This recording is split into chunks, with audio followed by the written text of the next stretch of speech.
Hey folks, it's time for a sequel, namely movie game Lunarium's horrifying adventure, Lust from Beyond, the follow-up title to their earlier game, Lust for Darkness, which means it's time to figure out if this failed to excite or if it went well beyond my expectations.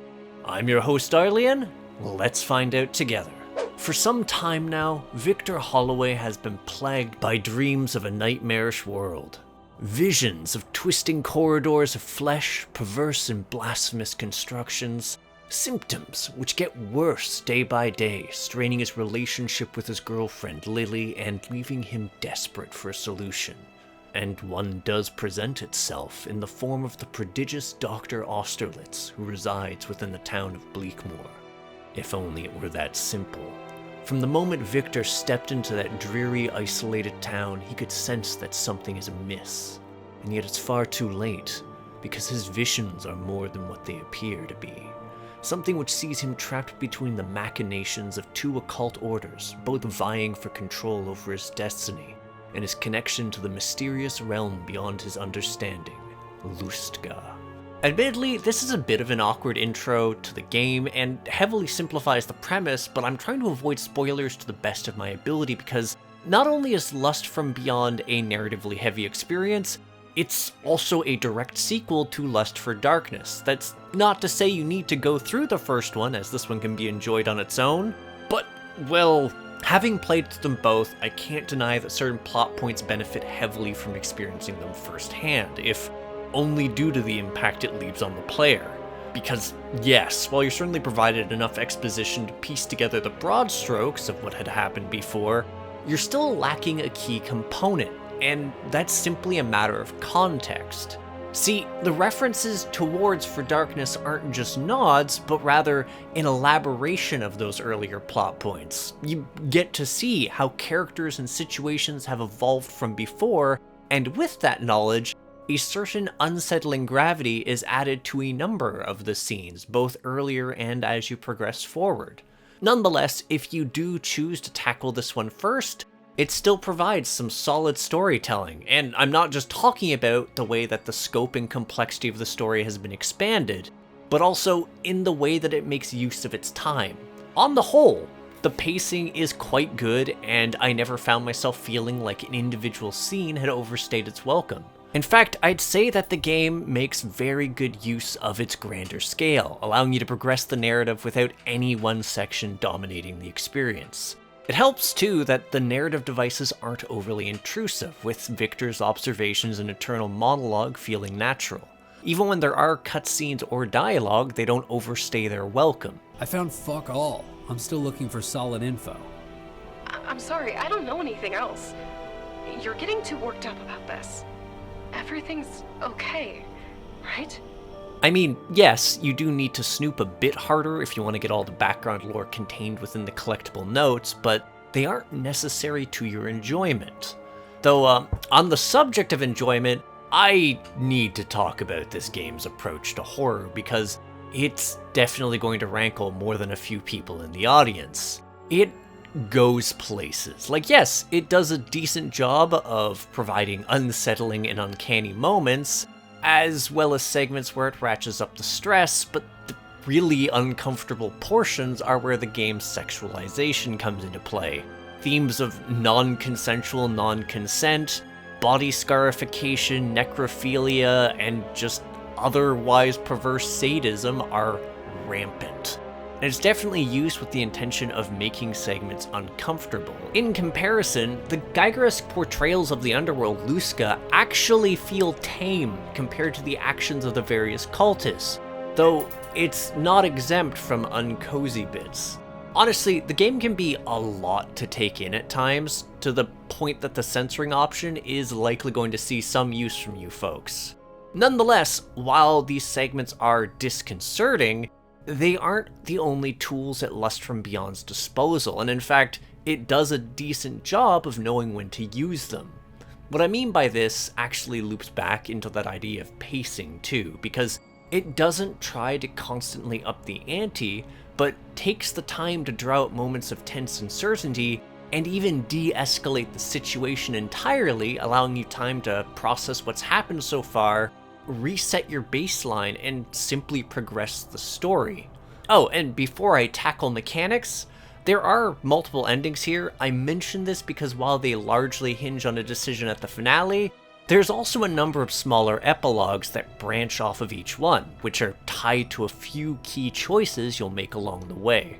While these are fairly obvious when they occur, exploring them does take a bit of doing, since the game's combination of a single save slot and auto-saving means you'll need to do multiple playthroughs if you're inclined to see the way things can differ, though those differences are largely tied to the end.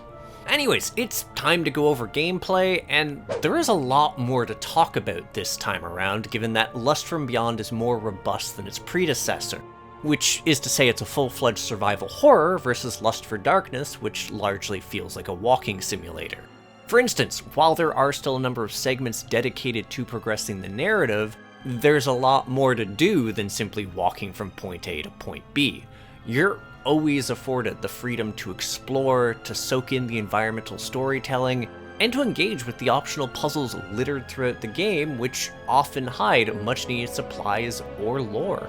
Also, much needed for supplies, because the world is a fair bit more hostile this time around, and it doesn't take the game all that long to ramp up from its slow burn and provide you a fair amount of cultists to contend with. Cultists, I should mention, who are more than capable of killing you in a few quick hits. 4 by default. Factor in the relative scarcity of healing items, and their overall efficacy, and also the fact that you don't auto-regen anymore, and it should be readily apparent that combat isn't meant to be your first option. Not that I let it dissuade me. Instead, there's a vastly improved stealth system to fiddle around with, to the point that you're more than capable of skulking past enemy patrols if you're patient, and make good use of cover. Inversely, there's also a bit more to be mindful of, since sprinting around or walking through broken glass can and will alert nearby enemies. Now, the relative range of this can be a bit difficult to gauge at times, and there were points where my deliberate attempts at luring a cult member away from his peers would fail. Other times, I'd run into different problems because even if I managed to break line of sight with an enemy, they still seemed to have a decent idea of my location. And this was despite crouching and skulking over to a different location in a nice little nook in the hopes of being able to ambush them before they closed the distance. Still, it wasn't something I needed to worry about that much, given my take on stealth was a bit more aggressive. After all, if you kill everyone in a series of murderous ambushes, there's no one left to see you. And getting a number of swings on someone before they realize you're there can often end an encounter before it starts. Admittedly, while there are a number of moments that oblige stealth or running early on, this becomes less of a factor near the tail end of the game, to the point that you're even provided a revolver, though before you get too trigger happy, there's still limited ammo to consider and a very chunky reload time, which starts from scratch even when loading one extra bullet into the cylinder. It still feels empowering as hell though. And yet, regardless of how well armed you get, there's one element that will continue to keep you on your toes throughout the journey. Namely your sanity, which is gradually drained due to the horrific sights you see and close encounters with otherworldly creatures. While this can be mitigated to a degree by not staring at mangled corpses, you'll find yourself losing sanity frequently over the course of your journey. Given the way the screen distorts as Victor hallucinates, this can make things a bit trickier to navigate, especially when you consider that sanity-related medicine is in shorter supply than its bodily peer, and I was doing my utmost to scour the stages. It definitely makes for a fine balancing act, and also makes the optional attribute shrines all the more important to discover. So, as you journey through the game, you can come across a certain number of shrines. On the whole, I found 4 of them, each of which offered a distinct array of perks to improve Victor with, and by extension, his odds of survival. Increased max health, improved recovery items, and even improved stealth. They're all useful and provide you some seriously interesting ways to customize Victor. And they're all optional. There's never a moment where you're forced to take one, given they're all rewards for exploring Lustka to the best of your abilities, with 2 of them being fairly well hidden. It's just really good. That said, one element I wasn't as impressed with was the puzzles. While there are some decent ones scattered about the game, including some more novel segments which are specifically tied to Lustka, they're generally simple endeavors, with the game more apt to provide fetch quests, where I had to find the right item in order to interact with an obstacle, or there's the instances where one of the later puzzles is essentially a port from the game's prologue/interquel, albeit as a simplified version. And there's also another repeat that is basically a one-for-one recreation of something from the prologue. It's an odd choice, to say the least, though perhaps not the oddest one, given there's also a gallery/porn mode, and that's about all I want to say about that, given the content of this game. So, graphics. And on this front, I say things have improved since its predecessor. The game looks nicer in general, whether it's the characters you encounter or the creepiness of each of the locales you visit. Especially when it comes to Lustka, that place just looks grosser this time, with its mixture of insinuated sexuality and disgusting decor doing a great job of evoking the game's themes. Admittedly, if you're looking for uncomfortable imagery, there's a lot to be found this time around, given there's just so many examples of mutilated mortal flesh and literal elements of torture porn to be found throughout the experience, which again you can censor.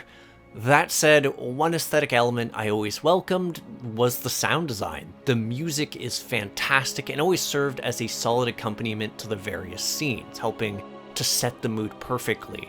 I also have to give a fair bit of credit to the voice actors, and especially Austerlitz's voice actor, who is delightfully hammy in all the right ways. He provides some real oomph to the scenes he's in, though. Speaking of which, Victor's also very on point, with his emotions really resonating with what's happening in the scenes he's involved in. But that's the long form of things, so let's wrap things up succinctly for the end, and on the whole, I think Lust from Beyond is a solid sequel to Lust for Darkness, especially on the narrative front.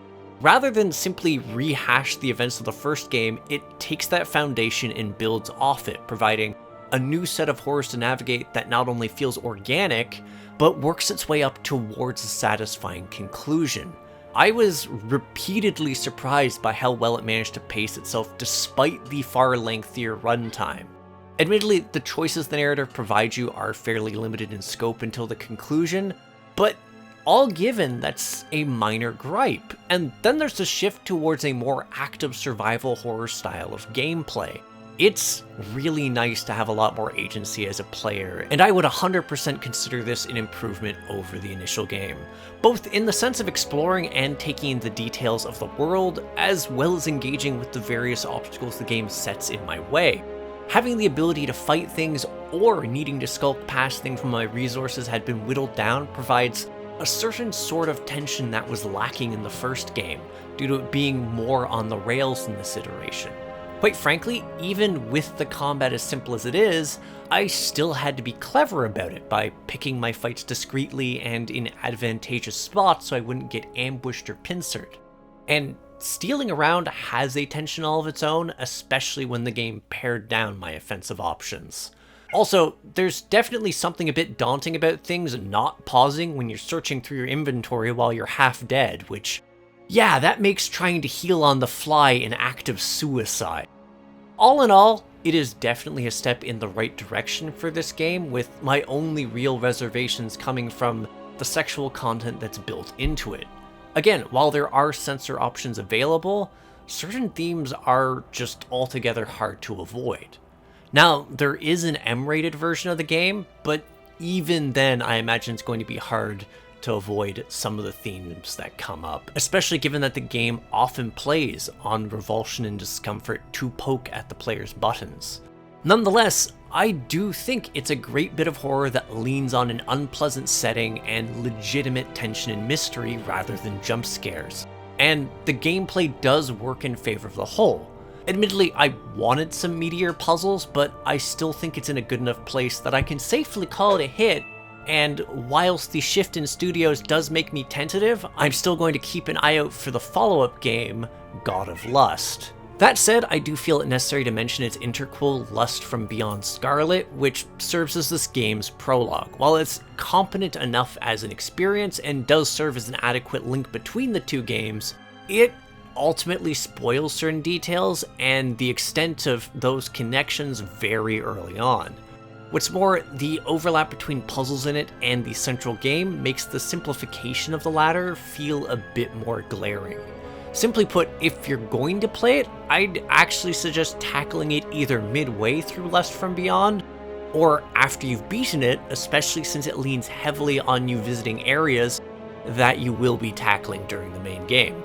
Anywho, thanks for tuning in. If you have something to say, leave a comment, and if you enjoy my efforts to create new indie reviews and interviews, hit subscribe and the bell. For a link to my Discord, the Crit Hit Cauldron, check the description, and check out my Patreon to see reviews early and support the channel, such as my Patreon Shrimp Mania, Greenwich Babby, and Andy Noted. Also, I have a merch house with neat swag like Crit Hit coffee mugs and shirt if you want something more physical in exchange for supporting me. That said, I'll catch you on the next episode of Crit Hit. Take care till then, folks.